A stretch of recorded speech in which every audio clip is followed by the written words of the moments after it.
sore harus tetap seperti semangat pagi baru kamu masuk kelas. Ya. Nah, gimana kondisinya semuanya? Sehat? Sehat. Ya. Nah, di sini sebelumnya kita sudah pertemuan. Sekarang kita masuk ke pertemuan tentang kondisi masyarakat mulai masuknya kebudayaan Nusantara. Nah, sebelum masuk mungkin Pak Mandala Gede Raya Tahu Ayu Gede Alestari. Kita masuk ke kehidupan masyarakat masa Hindu-Buddha. Ya. Nah, ini sangat menarik. Jadi sebelum masuknya zaman Hindu-Buddha, apa namanya? Zaman apa namanya? Prasejarah. Ya, benar sekali. Ya, zaman prasejarah. Ya. Nah, kemudian ketika masuknya Hindu-Buddha itu mengalami perkembangan kebudayaan. Yang tentunya ada beberapa perubahan. Ya. Nah, sebelum kita masuk, nah, adapun tujuan pembelajaran dalam pertemuan hari ini, ya, selama 2 jam ke depan, itu yang pertama kalian mampu menganalisis dan memahami sebelum masuk. Nah, apakah pernah melihat foto ini sebelah ini, sebelah kanan kalian? Ya, ini candi yang berbau apa? Budaya. Nah, kemudian yang di sebelah kiri kalian, ya, sebelah kiri kalian, coba kita lihat. Apa? Sebelah kiri kalian? Kemudian Brunda, ya, benar sekali. Nah, kemudian Brunda itu zaman apa? Megalitik, ya, benar sekali. Ya, nah kalau kita bandingkan zaman praksara, ya, ketika masuk Hindu-Buddha, kalian melihat ada kemiripan? Ya, ada ya. Jadi konsepnya berundang-undang, ya, hampir sama. Ya, kemudian yang sebelah kanan kalian itu mungkin arsitekturnya, ukirnya dan reliefnya itu mengalami perubahan. Ya, jadi kekayaan kebudayaannya itu semakin bertambah ketika masuknya Hindu-Buddha. Ya, tapi juga tetap mempertahankan beberapa kebudayaan lama. Ya, ada istilahnya apa? Ya, apa? Akulturasi. Ya, benar.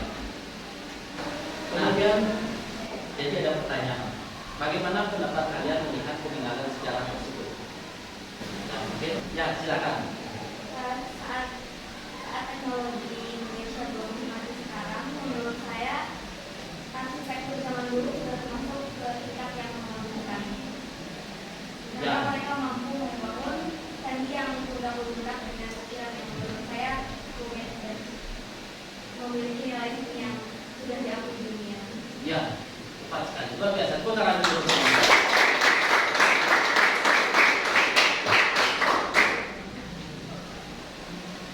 Jadi kalau kita perhatikan jadi Prambanan ya itu tinggi sekali.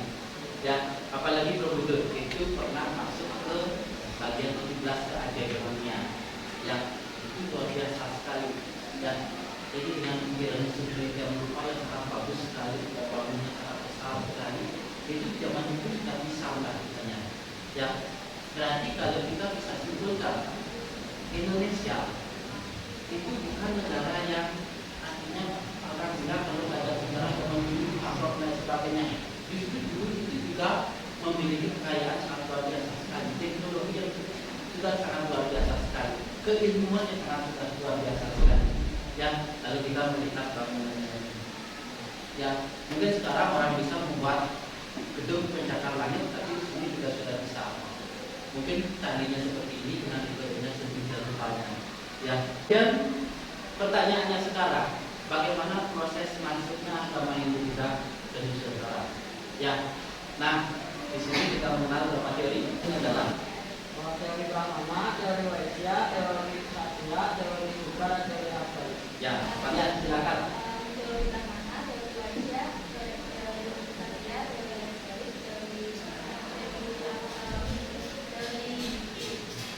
Teori buku, ada teori buku juga. Ya, boleh. Terima kasih. Mungkin tepuk tangan dulu semuanya. Jadi memang ada beberapa catatan-catatan dari kayak Cina, ya, jadi catatan-catatan tentang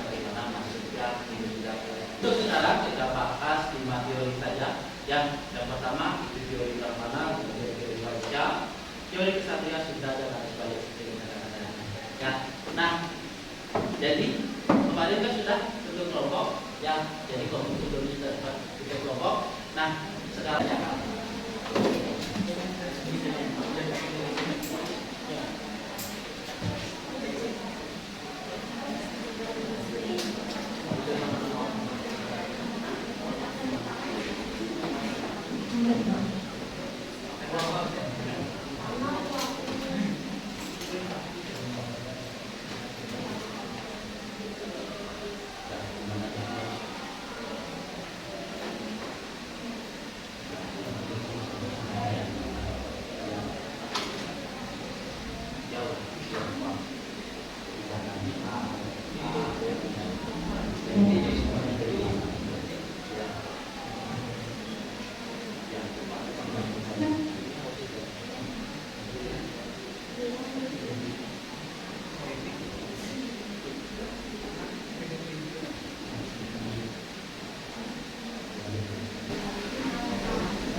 Ya, jadi sudah ya. Siapa mendapatkan teori Pramana? Yang mendapatkan teori Waisya? Satria? Sudah. Dan harus balik. Ya. Nah, untuk teori Pramana, silakan perwakilan boleh berdiri dari sana saja. Ya.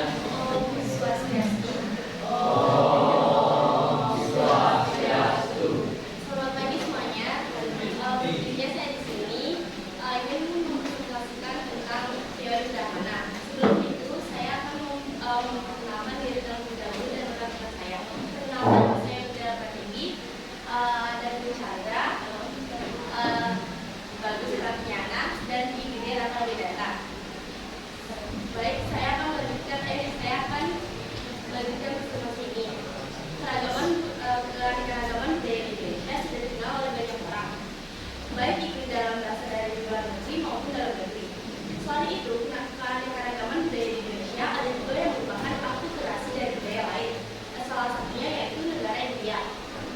Kurang lebih daripada abad ke-4 Masehi, budaya India sudah masuk ke Indonesia. Dengan masuknya budaya India ke Indonesia menjadi tanda bahwa zaman bersejarah di Indonesia mulai berakhir dan berubah menjadi zaman bersejarah. Maksudnya budaya India ini membawa banyak sekali hal-hal yang baru, sehingga masyarakat Indonesia perlu untuk memahami budaya-budaya di India.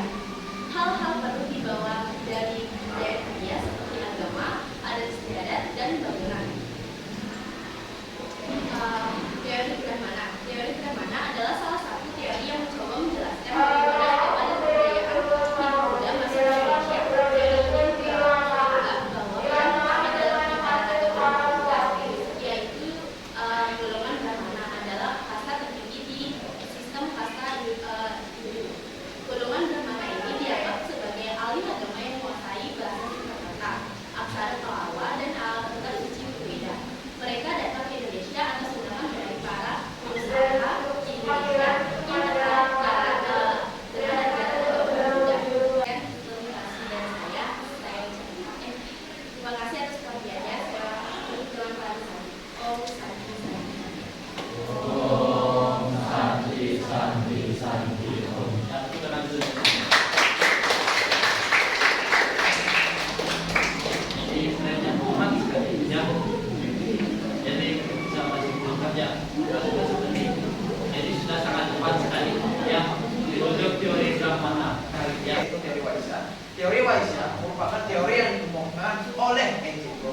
oleh para pedagang Indonesia yang berasal dari India.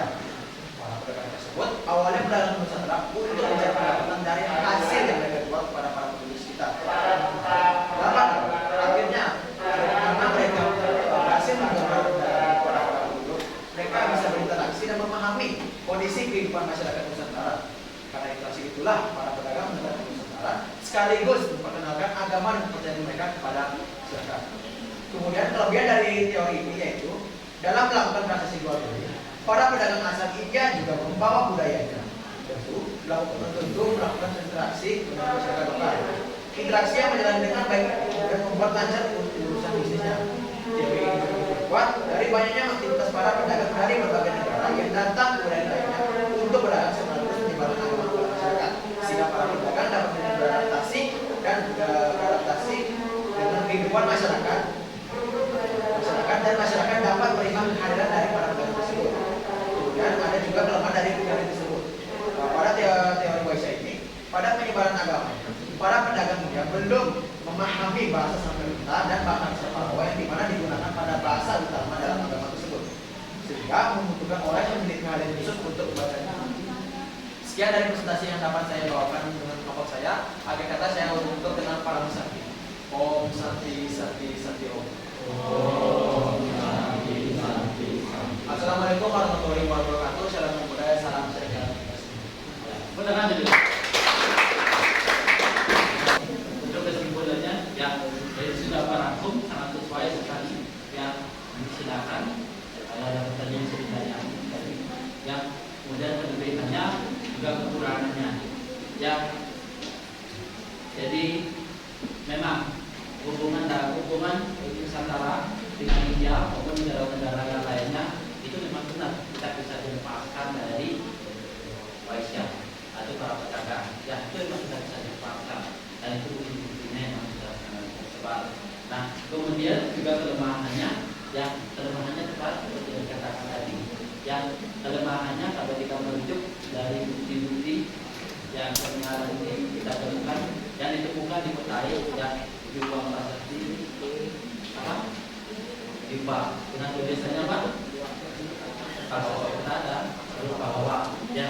Nah, zaman dulu ya itu hanya bisa dikuasai oleh seorang brahmana zaman dulu dari India. Ya. Jadi kalau seandainya seorang Waisya membuat prasasti dengan dua Palawa dan bahasa Sanskerta itu cukup mustahil. Ya. Tapi peran Waisya para pedagang berdasarkan bukti-bukti peninggalan yang dulu dan lain sebagainya, ya itu memang tidak bisa dipertahankan dan itu sudah berjalan dari sejak silakan. Nah, dari siapa? Pada awal kedua Masehi, bangsa India datang ke wilayah Nusantara untuk menaklukkan Nusantara. Di saat inilah muncullah penyebaran agama, yaitu agama Hindu. Dalam penyebaran agama Hindu ini terdapat beberapa teori yang dapat kita simpulkan. Salah satunya ialah teori Ksatria. Teori Ksatria adalah teori yang menjelaskan bahwa agama Hindu dibawa ke Indonesia oleh para ksatria, yaitu prajurit, bangsawan, dan pemimpin kerajaan. Mereka melakukan penyebaran agama Hindu melalui penaklukan wilayah atau prajurit yang melarikan diri setelah kalah perang. Adapun kekuatan dari teori tersebut ialah semangat petualangan dan penaklukan daerah lain umumnya hanya dimiliki oleh kaum ksatria. Banyak ksatria ambil adil dalam perebutan kekuasaan wilayah di Indonesia yang menyebabkan tersebarnya agama Hindu. Lalu adanya kelemahan dari teori tersebut ialah seorang ksatria tidak tahu banyak tentang agama Hindu, bahasa Sanskerta dan Palawa, sehingga sulit untuk melakukan penyebaran. Yang kedua, tidak adanya bukti peninggalan berupa prasasti yang mencatat kedatangan dan penyebaran agama oleh para ksatria yang menyebabkan teori ini menjadi sangat lemah. Sekian presentasi yang saya sampaikan. Mohon maaf apabila ada sebenarnya. Jadi kelemahannya, jadi belum ditemukan bukti-bukti arkeologis yang menyatakan bahwa ksatria dari India itu pernah ke Indonesia melakukan penaklukan. Itu belum, dan itu bukti-bukti arkeologis yang belum ditemukan. Nah, untuk selanjutnya, di sini saya akan menjelaskan tentang teori seberang. Teori seberang menerangkan bahwa agama Hindu masuk ke wilayah Nusantara ini dibawa oleh para golongan sebagai budak. Sudra merupakan salah satu kasta paling rendah dalam agama Hindu. Alasan mengapa golongan dari Sudra menyebarkan ajaran agama Hindu ke Indonesia yaitu mereka ingin mengubah nasib berupa dapat hidup lebih baik dan layak. Teori arus balik adalah konsep yang menggambarkan bahwa yang telah berperan dalam penyebaran agama Hindu di Indonesia adalah kaum terpelajar atau masyarakat Indonesia sendiri yang belajar tentang agama Hindu langsung ke daerah asalnya, yakni India. Hal ini didukung oleh adanya prasasti Nalanda yang dibuat pada abad ke-9. Prasasti tersebut menjelaskan tentang asrama wihara untuk para terpelajar dari kerajaan Sriwijaya yang sedang menuntut ilmu di India. Yang kedua, kekuatan dari teori arus balik. Ada suatu kemungkinan para bangsawan atau para pelajar pergi ke Indonesia untuk belajar atas perhatian kalian semua. Sekian dari presentasi dari kelompok kami. Mohon maaf apabila ada kata atau kesalahan yang saya ucapkan. Kami tutup dengan para mesanti. Om Santi Santi Santi Om. Om Santi Santi Santi.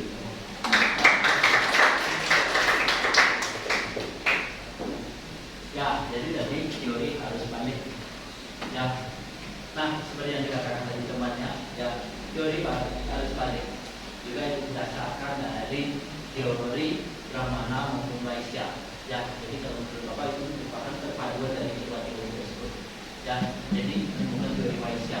Nah, teori Vaisya, ini teori Vaisya maksudnya arus balik. Ya, teori arus balik. Ya, jadi itu sebenarnya diawali juga dari interaksi antara pedagang India dengan pedagang Nusantara. Ya, ketika terjadinya komunikasi karena untuk Vaisya, para pedagang dari India datang ke Indonesia, itu kita hanya menetap 1 hari 2 hari. Namun berbulan-bulan untuk menunggu angin.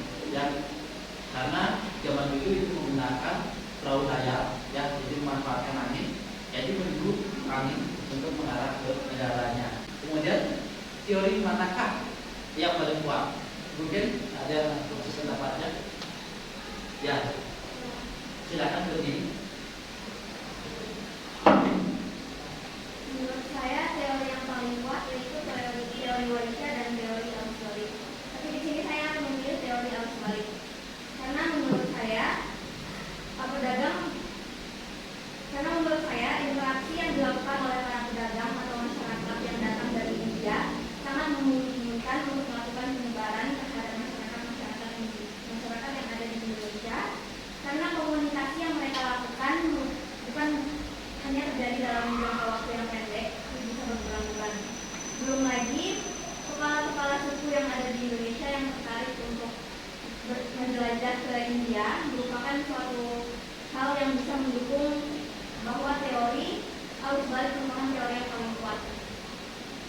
Ya, terima kasih. Coba tak langsung tanya. Ya, silakan. Menurut saya teori yang paling kuat adalah teori arus balik. Di sini saya akan menambahkan jawaban dari Kenya. Nah, mengapa saya mengatakan teori arus balik merupakan teori yang paling kuat? Dikarenakan banyaknya temuan-temuan seperti peninggalan-peninggalan. Contohnya seperti temuan Mekara dan kata Dawson yang ditemukan di Vietnam bagian utara. Dan juga adanya filosof Rani J. Ibrahim yang menyebutkan bahwa masyarakat Nusantara sebelum kedatangan pengaruh India telah mempunyai 10 butir aspek kebudayaan. Kemudian yang ketiga adanya karya-karya sastra. Dan pendapat dari saya terima kasih. Ya, betul.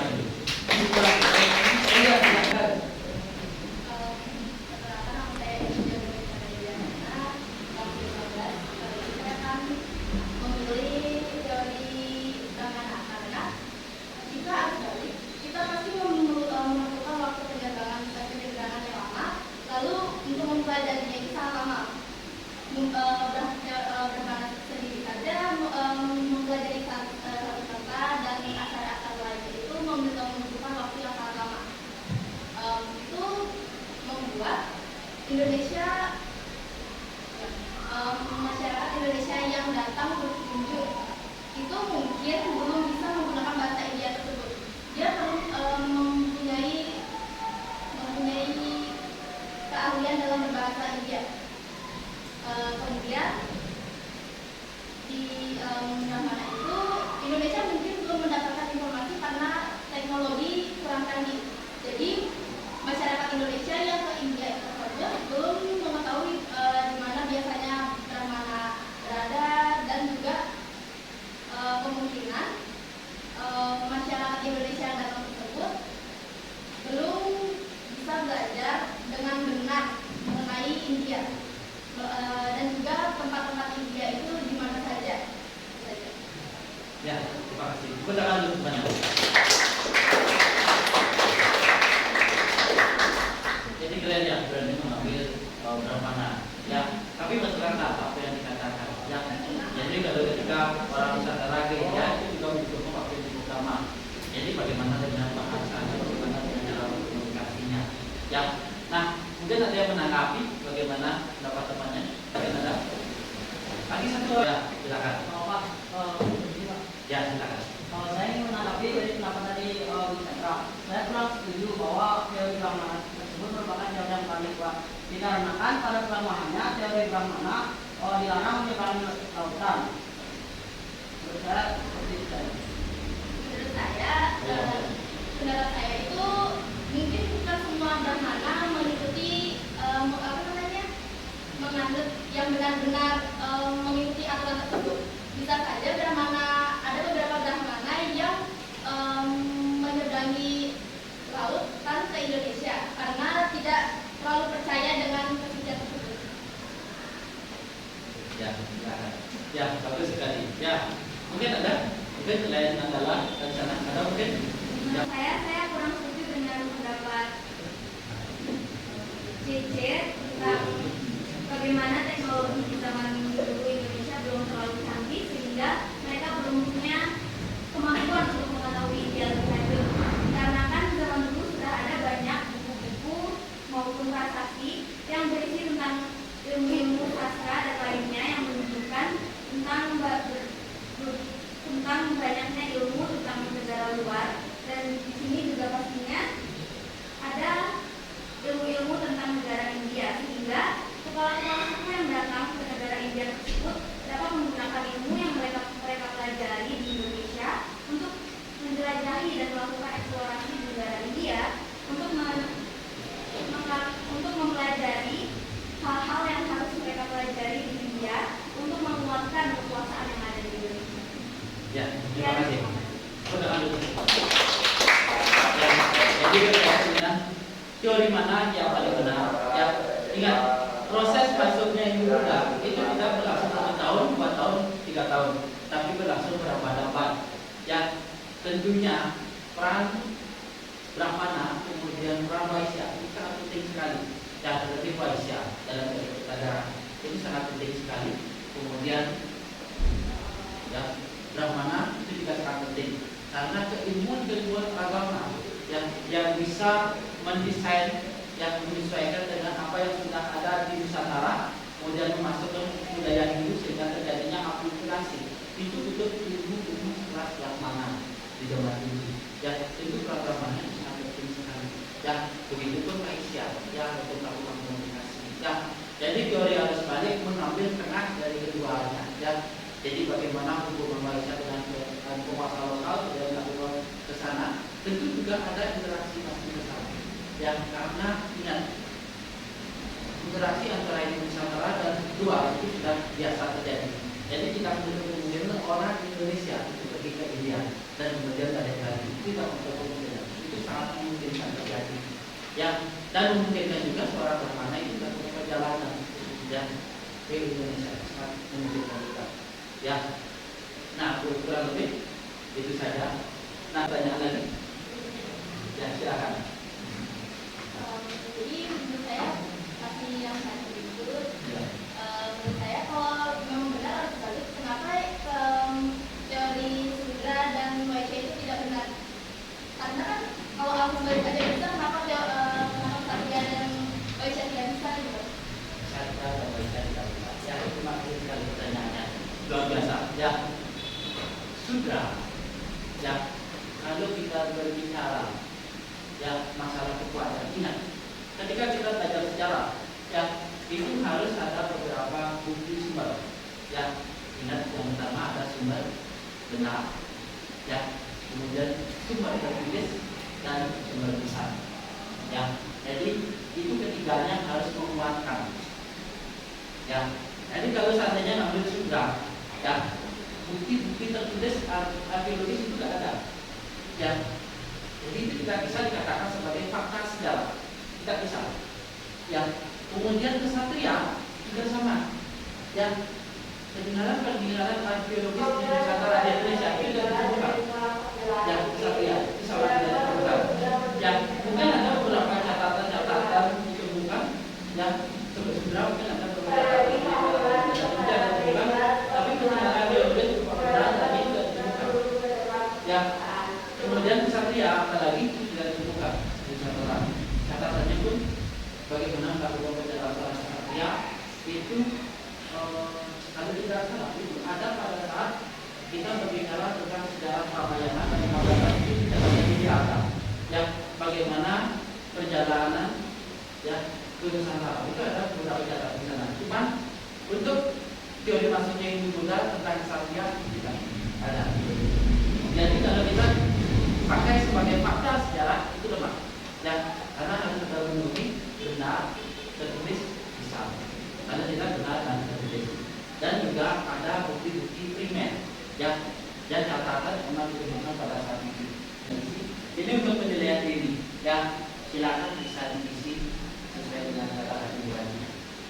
Sejarah bukan seni bernostalgia, tapi sejarah adalah ibrah pelajaran yang bisa kita tarik ke masa sekarang untuk mempersiapkan masa depan yang lebih baik, ya.